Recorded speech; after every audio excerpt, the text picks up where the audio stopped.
Hello everyone, class 10th chapter 5 arithmetic progression means AP हम लोग पढ़ रहे हैं। स्टेप नंबर 8 पर हम लोग आ गए हैं। उम्मीद है आपसे पहले जो 7 स्टेप्स हमने आपको पढ़ाए हैं वो आपको समझ में भी आए होंगे और अब आप लोग जो है स्टेप नंबर 8 को भी समझ पाएंगे। देखिए, फाइंडिंग मिसिंग टर्म ये क्या होता है आपको पता है। जो हमारी एपी होती है, सपोज करिए 2 हमने लिया, एपी को कैसे बनाते हैं, फिर हमने कोई भी एक पर्टिकुलर अपने दिमाग में नंबर लेते हैं और उसको लगातार उसमें ऐड करते जाते हैं। ठीक है बेटा, तो यहाँ पर हमने सपोज करो 5 ऐड कर दिया, 7 हो जाएगा, फिर ऐड कर दीजिएगा 5 12 हो जाएगा, फिर ऐड कर दीजिएगा 17 हो जाएगा एंड सो ऑन। ऐसे ही होता है ना बेटा।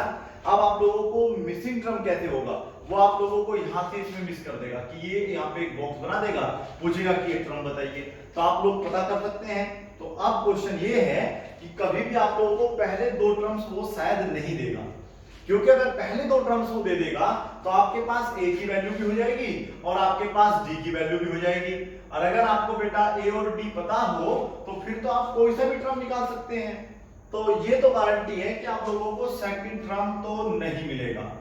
ठीक है बेटा, सेकंड टर्म नहीं मिलेगा। कभी कभी तो फर्स्ट टर्म भी नहीं दिया होता है, तो हम लोगों को वो फिर सवालों को ढंग से करना होता है। कैसे करेंगे ये चीज समझनी पड़ेगी। ठीक है बेटा, देखिएगा हमें सबसे पहले क्या करना है, पहले आपको सवाल बनाने का तरीका भी समझाना है कि सवाल बनाते किस तरीके से हैं, तो उससे आपको और थोड़ा सा जल्दी समझ में आ जाएगा। आपने सपोज करो ये सीरीज ले ली है 2 कोमा, हमने फिर यहाँ पे एक ब्लैंक छोड़ा, फिर यहाँ पे एक ब्लैंक छोड़ा और यहाँ पर नाम आपको एक नंबर दे दिया, हो सकता है हम एक ब्लैंक और छोड़ सकते हैं। अभी फिलहाल एक सिंपल सवाल कर रहे हैं, तो हमने सेकंड और थर्ड टर्म छोड़ दिया है और फोर्थ टर्म ले लिया है 17। ठीक है बेटा, अब आप लोग तो कहेंगे सर बिल्कुल हमें तो पता है यहाँ पर आपका 7 आएगा और यहाँ पे 12 आएगा, लेकिन बेटा निकालोगे कैसे ये बताना है। ठीक है, तो देखिए निकालने का तरीका क्या होता है, तरीका समझ में आना चाहिए पहले। तो आप लोगों के पास क्या है, a है हमारे पास, तो हम ऐसा करते हैं सॉल्यूशन यहाँ देखते हैं। तो क्वेश्चन नंबर 1 है हमारे पास, सॉल्यूशन में आपके पास a की वैल्यू है 2 और बेटा d हमारे पास नहीं, और जब तक हमारे पास d नहीं होता है ना तब तक हम लोग कोई भी टर्म नहीं निकाल सकते हैं। तो हमने देखा ये हमारा सेकंड टर्म है, ये थर्ड है, ये फोर्थ टर्म है, तो आप क्या लिख सकते हैं, लिख सकते हैं fourth term is equal to 70 लिख सकते हैं। कंफर्म है। फोर्थ टर्म का फॉर्मूला क्या होता है याद करिएगा, जो हमने बताया था आप लोगों को। फर्स्ट टर्म a होता है, second term a plus d होता है, third term a plus 2d होता है और फोर्थ टर्म होता है a प्लस 3d। याद आया, जब हमने आपको बेसिक पढ़ाया था इसका फर्स्ट डे, तब आपको बताया था कि फर्स्ट टर्म सेकंड टर्म किस तरीके से हम लोग फाइंड करते हैं। देखिए अब आपके पास a की वैल्यू कितनी है 2, तो यहाँ पर 2 रख दीजिएगा, 3d सेम रहेगा, ये 17 रहेगा। ठीक है बेटा, प्लस का 2 उधर जाके कैसा हो जाएगा, माइनस का हो जाएगा, 17 माइनस क्या हो जाएगा 2, आपके पास रिमाइंडर कितना बचेगा सब्ट्रैक्ट होने के बाद 15 और d की वैल्यू आ जाएगी 15 अपॉन में 3 और ये बेटा इससे 5 टाइम्स कैंसिल हो जाएगा और आपके पास d इज इक्वल टू आ जाएगा 5। समझ में आया आप लोगों को। अब आपके पास जो है a की वैल्यू भी है और आपके पास d की वैल्यू भी है। अब आप जो सा टर्म चाहो वो वाला टर्म निकाल सकते हो। अब देखिएगा हमें कौन सा टर्म निकालना है बताइएगा, हमें निकालना है बेटा सेकंड टर्म। तो यहाँ पे हम लिखेंगे इसका सेकंड टर्म। सेकंड टर्म जो है वो होता है a प्लस d। a की वैल्यू बता दीजिएगा, a की वैल्यू 2 है और d की वैल्यू 5 है, तो कितनी आ गई बेटा 7। देखा ना वही सीरीज बन गई। अब आपकी थर्ड टर्म आपको अगर निकालना है तो आप फिर से लिखेंगे यहाँ पे थर्ड टर्म, और थर्ड टर्म का फॉर्मूला क्या होता है a प्लस 2d। a की वैल्यू बता दीजिए 2, d की वैल्यू 5 है, 2 से मल्टीप्लाई करिए 10, ऐड कर दिया कितना वैल्यू आ गया 12। उम्मीद है आपको ये समझ में जरूर आया होगा। एक सवाल अपने आप से आप ट्राई करें, नंबर 2 देखिएगा, यहां पर 4 है। ठीक है बेटा, क्या कह रहे हो संजीव बता दीजिए क्या कर रहे हो। बिल्कुल आप लोग इस तरीके से निकाल के देखिए, स्वयं पता चल जाएगा। ठीक है बेटा, नंबर 3 देखिएगा, ये भी आपको खुद ही सोल्व करना है।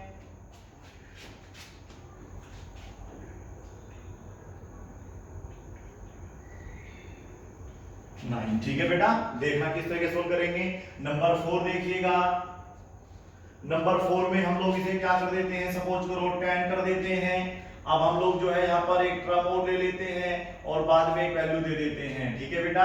या हम लोग ऐसा भी कर सकते हैं कि यहां पर एक टर्म लिख देते हैं, सपोज करिए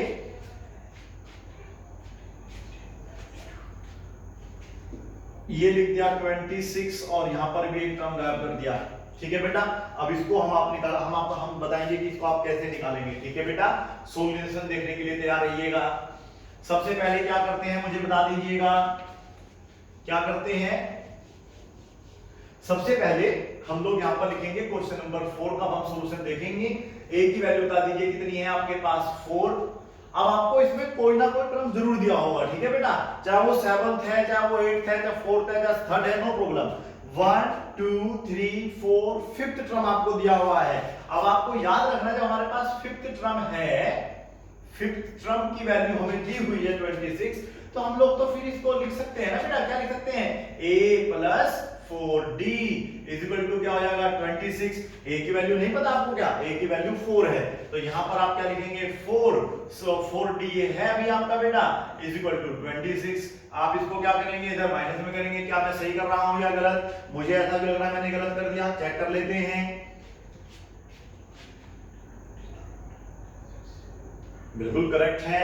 क्या ये 5th टर्म है, 1 2 3 4 5, बिल्कुल ठीक है। ये आपका a की वैल्यू 4 है, ओहो हो, बिल्कुल a की वैल्यू 4 नहीं है, गलत करा दिया आपने बेटा। a की वैल्यू 10 है। अच्छा आप हंस रहे होंगे पहले कि हाँ रे वाह सच्ची गलत कर रहे हैं। चलो हमने भी इसको पकड़ लिया। अब आप देखिए a की वैल्यू कितनी आ गई आपकी 10। अब बेटा आप लोग इसको इधर भेज दीजिएगा, 4d is equal to 26 minus 10। अब आप देखिएगा 4d is equal to 16 और d की वैल्यू आपके पास आ जाएगी 16/4, कैंसिल कर दीजिएगा 4 बार में, तो ये आपका आंसर आ गया d का, ठीक है बेटा। अगर आपके पास a की वैल्यू भी हो, d की वैल्यू भी हो, तो बेटा फिर आप पूरी एपी को निकाल सकते हो, जो सी भी बड़ी एपी दे रखी हो। यहां पर हमें इसका सेकंड टर्म निकालना है, तो बताइए किस तरीके से निकालते हैं बेटा। सेकंड टर्म निकालने के लिए हमें लिखना पड़ेगा second term, okay. Second term की वैल्यू बताइए कितनी है, शायद यहां पे आपको दिखना रहा हो, यहां पर देख लीजिएगा सेकंड टर्म। सेकंड टर्म को लिखते हैं बेटा a plus d, okay. a की वैल्यू बताइए क्या है, a की वैल्यू है हमारे पास 10, d की वैल्यू है हमारे पास 4, कुल वैल्यू कितनी आ गई 14। इसी प्रकार से आप क्या निकाल सकते हैं इसका थर्ड टर्म। थर्ड टर्म को क्या लिखते हैं बेटा a प्लस 2d, क्या आ जाएगा थर्ड टर्म, a की वैल्यू कितनी है 10, d की वैल्यू को 2 से मल्टीप्लाई कर दीजिएगा, 4 टू जा कितना होता है 8, टोटल कितना हो गया 18। इसी तरीके से बेटा आप इसको भी निकाल लेना, तो यहाँ पर क्या भर देंगे हम लोग वैल्यू 14, यहाँ पर फिर कर देंगे 18, तो यहाँ पर क्या आएगा आपका 22, यहाँ पे 26, तो यहाँ पर क्या आएगा आपका 30। इन दोनों वैल्यूज को आप निकाल लेना, ठीक है बेटा, समझा आप लोगों को। इस तरीके से हम लोग जो है मिसिंग टर्म्स निकालते हैं। नंबर 5 सवाल देखिएगा। अभी हम लोग क्या कर रहे थे, इंक्रीजिंग ऑर्डर वाले कर रहे थे, अब हम क्या कर सकते हैं डिक्रीजिंग ऑर्डर वाले कर सकते हैं, ठीक है बेटा। देखिएगा हमारे पास 100 दिया हुआ है, ये भी हमारे पास नहीं है, ये भी हमारे पास नहीं है, ये वैल्यू हमारे पास है, ठीक है बेटा। निकालना पड़ेगा, देखते हैं क्या देखना है इसमें, क्या करना होगा, इजी कर लेते हैं।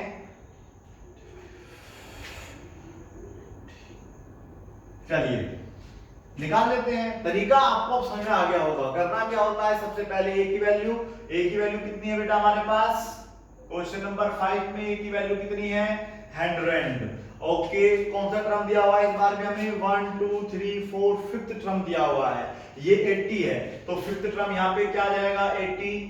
5th टर्म को हमेशा a प्लस 4d ही लिखा जाता है, यहाँ पर क्या आ जाएगा 80, इसको हम लोग क्या करेंगे 100 प्लस, पर एक वैल्यू आपने गलत निकाल दी, चलो सही निकाल रहे हैं, कंफ्यूजन क्यों हो रही है भाई।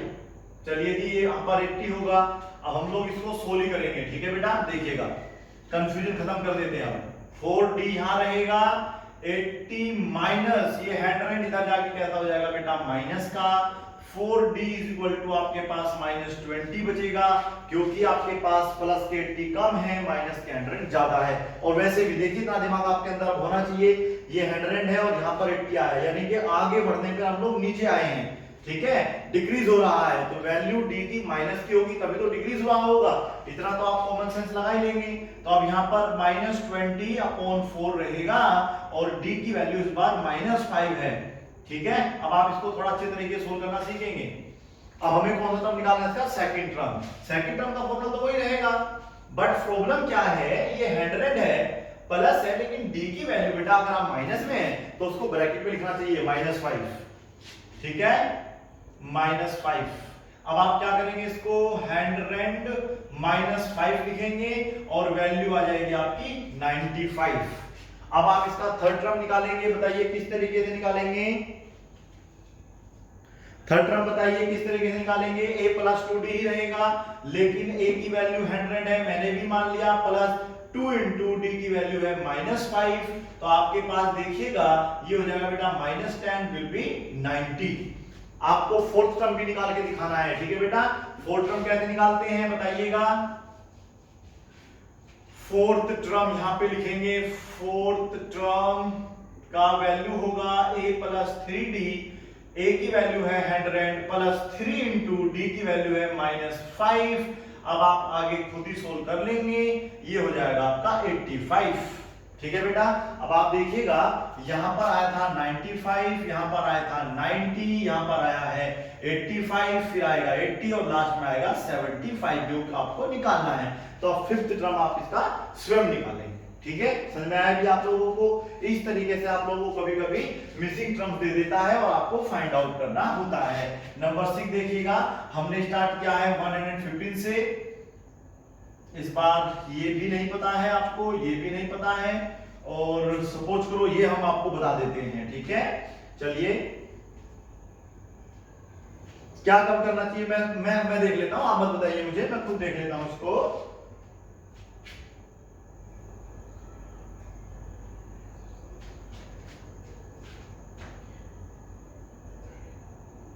जी, इस तरीके से आप इसको करके देखेंगे। ठीक है, ये आपका 6th क्वेश्चन हो गया। अब आप ऐसे चाहे कितने ही सवाल बना लीजिएगा, तरीका अब आपको समझ में आ जाना चाहिए कि इस तरीके से हम लोग इन सवालों को सोल्व करते हैं। समझ में आया आपको। नंबर 7 देखिएगा, ये है 200, फिर आपको नहीं पता क्या दिया है, फिर आपको नहीं पता क्या दिया हुआ है, और लास्ट में दिया हुआ है आपको, थोड़ा सा बड़ा कर दे, चलिए नो प्रॉब्लम। क्या कह रहे हो, डर के आगे जीते माउंटेन ड्यू पी के बैठे हैं, ये भी ठीक है। आगे देखिए तो लो जी, अब आप देखते जाओ उसमें क्या करना होगा आप लोगों को।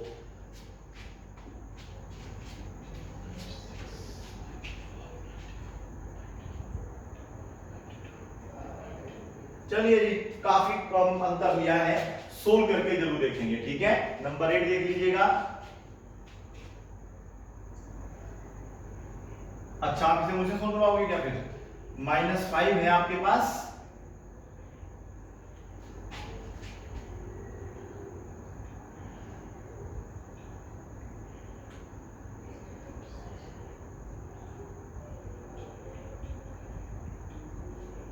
ठीक है, इसको भी आप सोल्व करके देखना। ठीक है, प्लस माइनस थोड़े से और अच्छे हो जाएंगे आपके। एक बार मैं चेक कर लेता हूं। 13,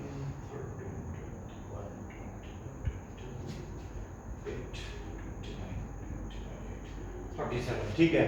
ओके, नंबर 9,